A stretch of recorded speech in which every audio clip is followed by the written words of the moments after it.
بسم الله الرحمن الرحيم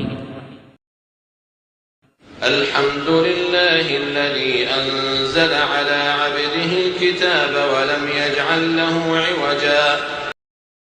تمام تعریفیں اللہ کی ہیں جس نے اپنے بندے پر کتاب نازل کی اور اس میں کسی قسم کی کوئی خامی نہیں رکھی.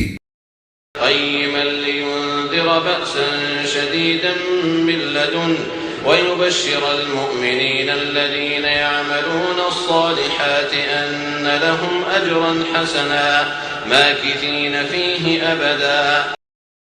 ایک سیدھی کتاب جو اس نے اس لیے نازل کی ہے کہ لوگوں کو اپنی طرف سے ایک سخت عذاب سے آگاہ کرے، اور جو مومن نیک عمل کرتے ہیں ان کو خوشخبری دے کہ ان کو بہترین اجر ملنے والا ہے جس میں وہ ہمیشہ رہیں گے.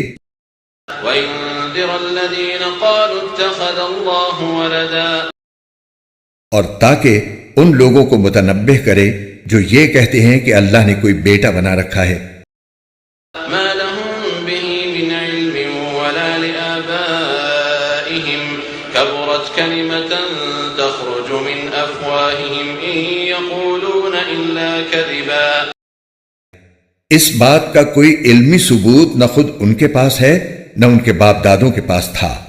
بڑی سنگین بات ہے جو ان کے منہ سے نکل رہی ہے. جو کچھ وہ کہہ رہے ہیں وہ جھوٹ کے سوا کچھ نہیں. فَلَعَلَّكَ بَاخِعٌ نَفْسَكَ عَلَىٰ آثَارِهِمْ إِن لَّمْ يُؤْمِنُوا بِهَٰذَا الْحَدِيثِ أَسَفًا.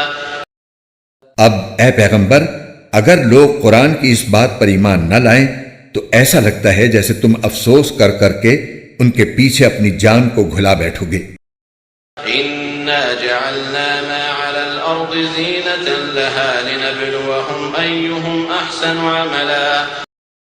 یقین جانو کہ روئے زمین پر جتنی چیزیں ہیں ہم نے انہیں زمین کی سجاوٹ کا ذریعہ اس لیے بنایا ہے تاکہ لوگوں کو آزمائیں کہ ان میں کون زیادہ اچھا عمل کرتا ہے.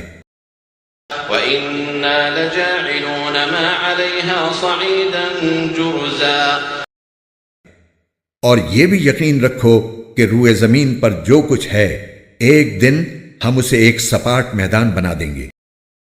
أَمْ حَسِبْتَ أَنَّ أَصْحَابَ الْكَهْفِ وَالرَّقِيمِ كَانُوا مِنْ آيَاتِنَا عَجَبًا.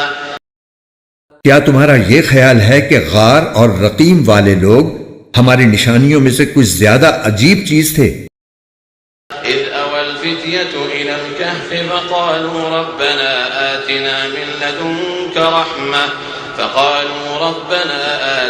مِن لَّدُنكَ رَحْمَةً وَهَيِّئْ لَنَا مِنْ أَمْرِنَا رَشَدًا.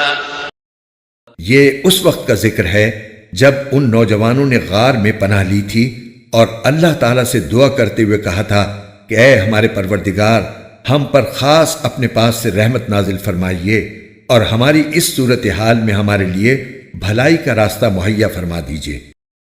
فَضَرَبْنَا عَلَىٰ آذَانِهِمْ فِي الْكَهْفِ سِنِينَ عَدَدًا.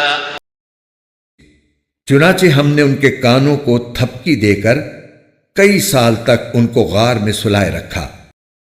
ثُمَّ بَعَثْنَاهُمْ لِنَعْلَمَ أَيُّ الْحِزْبَيْنِ أَحْصَىٰ لِمَا لَبِثُوا أَمَدًا. پھر ہم نے ان کو جگایا تاکہ یہ دیکھیں کہ ان کے دو گروہ میں سے کون سا گروہ اپنے سوئے رہنے کی مدت کا زیادہ صحیح شمار کرتا ہے.